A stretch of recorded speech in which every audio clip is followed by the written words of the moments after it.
నమస్తే. ప్రస్తుతం మనతో పాటు సీనియర్ జర్నలిస్ట్ దాము బాలాజీ ఉన్నారు. ఆయనతో మాట్లాడదాం. నమస్తే సార్. సార్ జగన్ రంగంలోకి దిగారా అన్నట్టుగా నిన్న ఎమ్మెల్సీలతో మీటింగ్లో కూడా మాట్లాడారు. అంటే ఇప్పుడు హనీమూన్ జరుగుతుంది కూటమిది అని చెప్పేసి కూడా మాట్లాడారు. సో ఏం జరుగుతుందంటారు సార్? ఎలాంటి వ్యూహం పన్నే అవకాశం ఉందంటారు మాజీ ముఖ్యమంత్రి జగన్మోహన్ రెడ్డి? వ్యూహం ఆయన దగ్గర ఏమీ లేదు నిజానికి.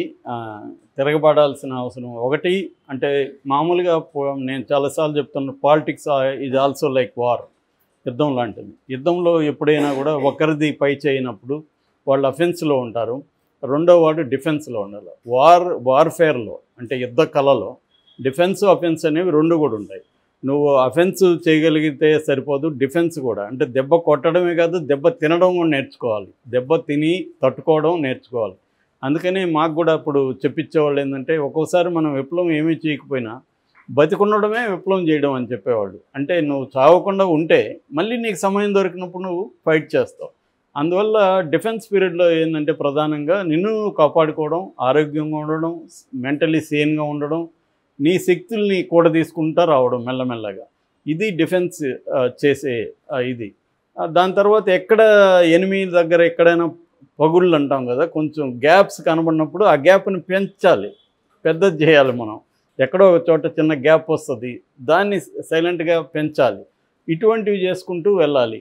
అట్లాగే ఇంకొక సామెత ఉంది, శత్రువు నిన్ను దెబ్బ కొడితే నీ దెబ్బ నీకు తగలకూడదు, ప్రజలకు తగలాలి. నువ్వు శత్రువు మీద దెబ్బ కొడితే ప్రజలకు తగలకూడదు, శత్రువుకు తగలాలి. సో ఈ టాక్టిక్స్ కూడా ఇప్పుడు పనికి వస్తాయి.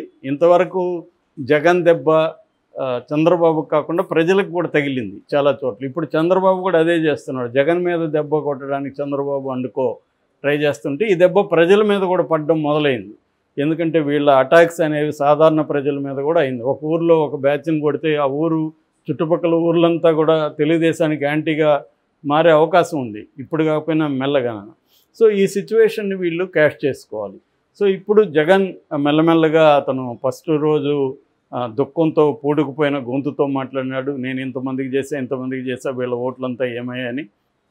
ఈ క్రమంలో నాకు సిఎస్డిఎస్ లోక్నీతి సర్వే సంజయ్ చెప్పిన ఒక మాట గుర్తొచ్చింది. ఆయన ఏమన్నారంటే, ఆంధ్రప్రదేశ్కి సంబంధించి జగన్ అనుకుంటున్నాడు నేను ఇంతమందికి పథకాలు ఇచ్చాను, దాదాపు 2 కోట్ల మందికి ఏదో ఒక మేలు చేశాను కదా, 2 కోట్ల ఓట్లు నాకు ఎందుకు పడలేదని. ప్రజలు అట్లా అనుకోరు. ప్రజలు ఏదో ఒక కారణంతో ఒక వ్యక్తి మీదకి వ్యతిరేకత వచ్చిందనుకో, ఇప్పుడు జగన్ మీద వ్యతిరేకత ఎందుకో వచ్చింది, కారణాలు పక్కన పెడదాం. వచ్చినప్పుడు జగన్ వాళ్ళకి చేసిందంతా కూడా వాళ్ళు ఎలా మాట్లాడతారంటే, నాకేం చేశాడు జగన్, నాకేం చేయలేదు సార్ అంటారు. ఒకవేళ చేసినారు కదా అని మనం ప్రూఫ్ చూపిస్తే, ఇదేమన్నా వాళ్ళ ఇంట్లో నుంచి తెచ్చిచ్చాడా, గవర్నమెంట్లో అయితే కదా ఇచ్చాడు, మాదే మాకు ఇచ్చాడు అనేది మాట్లాడతారు. అలా ఉంటుంది ప్రజల రియాక్షన్. మేము సర్వే చేసినప్పుడు ఇలాగే మాట్లాడారు జనం.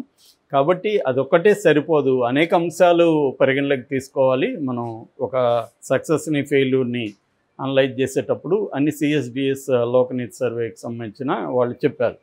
అలాగా జగన్కి ఎంతసేపటికి కూడా ఫస్ట్లో మాట్లాడిన దాంట్లో నేను ఇంతమందికి చేశాను, ఎందుకు నాకు ఇంత ఘోరంగా వీళ్ళు పనిష్మెంట్ ఇచ్చారు అనేది మాట్లాడాడు. దాని తర్వాత మెల్లగా కోలుకున్నాడు తను కూడా.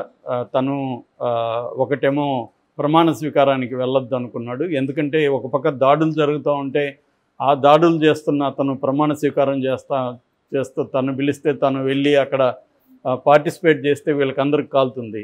నువ్వు మమ్మల్ని పరామర్శించకుండా దాడులు చేసే వాళ్ళ ప్రమాణ స్వీకారానికి ఏ ముఖం పెట్టుకొని వెళ్ళావు అన్న విమర్శలు రావచ్చు అని చెప్పి జగన్ వెళ్ళడానికి మనస్కరించుకు వెళ్ళలేదు. అయితే మెల్లమెల్లగా ఓడిపోయిన వాళ్ళని, గెలిచిన వాళ్ళని అందరినీ కలుస్తున్నాడు.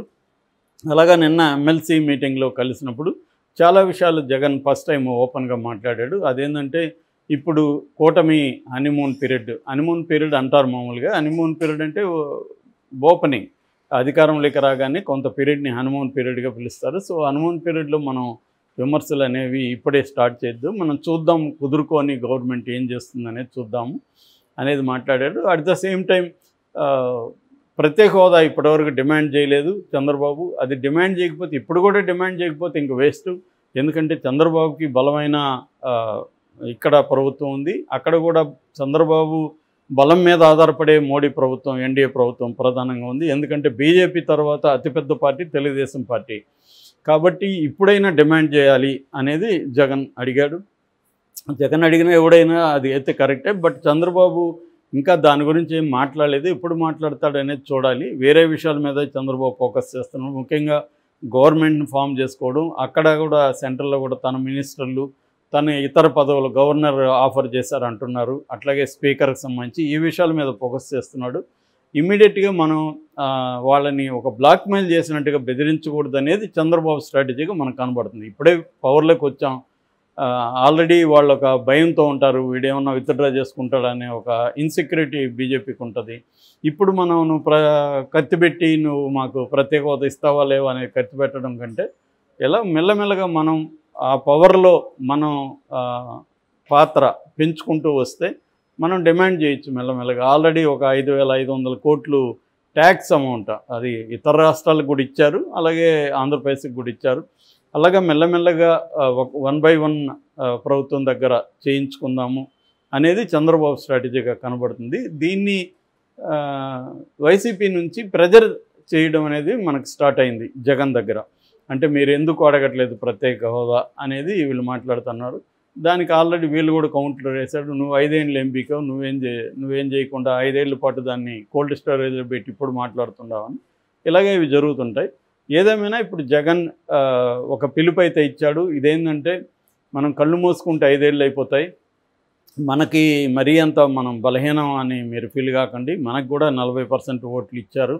సో ఈ 40% ప్రజలు మనల్ని నమ్మారు కాబట్టి 40% ప్రజల తరపున, అట్లాగే మనకు ఓట్లైన ప్రజల తరపున అంతా కూడా మనం పోరాడాలి, దానికి సిద్ధంగా ఉండండి. మనకు అసెంబ్లీలో ఎట్లాగో వాళ్ళు ప్రతిపక్షం ఇవ్వరు.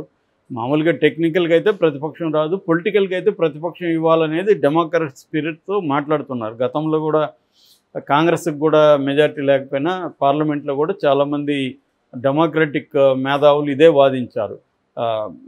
డెమోక్రసీలో ప్రతిపక్షం అనేది ఇంపార్టెంట్. ప్రతిపక్ష హోదా మీరు టెక్నికల్గా లేకపోయినా పొలిటికల్గా ఇవ్వాలి. అలాగా వీళ్ళకి 11 మంది ఉన్నా ఈ 11 మందిని లాక్కోవడానికి చంద్రబాబు ట్రై చేయకూడదు. ఎందుకంటే అదేదో చచ్చిన పవన్ మళ్ళీ ఎందుకు కొట్టడం, ఆల్రెడీ చచ్చిపోయింది అది. కాబట్టి చంద్రబాబు ఆ 11 మందిని అట్లాగే ఉంచి వాళ్ళని పోరాడమని చెప్పి చేయాలి. మామూలుగా మనకి ఒక సూత్రం ఉంటుంది విప్లవంలో కూడా, శత్రువును బతికించి పోరాటం చేయని. సో అలాగా చంద్రబాబు జగన్ని బతికించి పోరాటం చేయాలి కాబట్టి, కానీ చంపేసి పోరాటం చేయాలని చంద్రబాబు అనుకోవాల్సిన అవసరం లేదు. ఎందుకంటే 164 మెంబర్స్ ఉన్నారు వాళ్ళకి అసెంబ్లీలో. కాబట్టి ఈ 11 మందితో జగన్ చేసేది ఏముండదు. సో జగన్ని బతికించి పోరాటం చేయాలి. సో జగన్ కూడా అది గుర్తించాడు. మనకి ఇస్తారో తెలియదు, కానీ మనకు మండలి అంటే ఎమ్మెల్సీ కాబట్టి మండలిలో మనకి స్ట్రెంగ్త్ ఉంది కాబట్టి మండలిలో మనం కొట్లాడదాము అనే ఒక పాజిటివ్ స్పిరిట్తో మాట్లాడాడు. అట్లాగే నేను 5 ఏళ్లకు ముందు 1400 కిలోమీటర్ 14 నెలలు పాదయాత్ర చేశాను, 3000 కిలోమీటర్ల పైన. నాకు ఇంకా అదే ఓపిక ఉంది అని కూడా అన్నాడు. అంటే మళ్ళీ పాదయాత్రకు కూడా రెడీ అయ్యే అవకాశాలు ఉన్నాయి.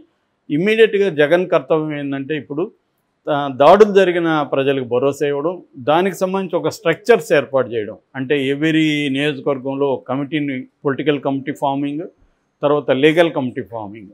అంటే పొలిటికల్ కమిటీ ఏమో అక్కడ జరిగిన దాడుల్ని అది పొలిటికల్గా ఎదుర్కొంటుంది, ప్రచారం తీసుకొస్తుంది, జనాల్లో అవేర్నెస్ తీసుకొస్తుంది. లీగల్ కమిటీ ఏమో కోర్టుల్లో కేసులు, పోలీసులు కేసు తీసుకుపోతే కోర్టులకు వెళ్ళడం, కోర్టుల్లో కేసులు చూడడం, పోలీస్ స్టేషన్లో కూడా ఎఫ్ఐఆర్లు, కేసు డైరీలు, ఛార్జ్షీట్లు ఫేమయ్యేట్టుగా చూసుకోవడం, ఈ పని అంతా ఇది చేస్తుంది. ఇదేంటంటే జగన్కి చంద్రబాబుకున్న తేడా ఏంటంటే ఇవి ఎప్పటి నుంచో చంద్రబాబు నిర్మించాడు పార్టీలో, కానీ జగన్ నిర్మించలేదు. ఇప్పుడికిప్పుడు అవి ఉన్నా కూడా పేరుకి స్ట్రాంగ్గా లేవు, ఇప్పుడు అవి చేస్తున్నాడు. ఏదేమైనా జగన్ కూడా రంగంలోకి దిగినట్టుగా మనకు అర్థమవుతుంది. డిఫెన్స్లోకి జగన్ దిగాడు. దీన్ని మెల్లమెల్లగా అఫెన్సివ్లోకి జగన్ తీసుకురావాలి, అది అతని కర్తవ్యం. అది టైం పడుతుంది, ఇట్ టేక్స్ టైం. వీళ్ళే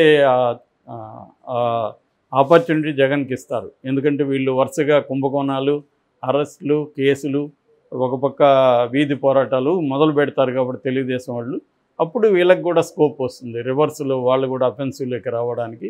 సో మామూలుగా యుద్ధ నీతిలో ఒకటి ఉంది, best form of defence is offence అని.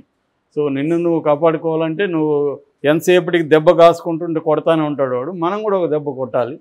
అలాగా జగన్ కూడా ఇప్పుడు అఫెన్స్ అండ్ డిఫెన్స్ ఈ గేమ్ లేకి స్టార్ట్ అయినట్టుగా మనకు అర్థమవుతుంది. Okay sir, thank you.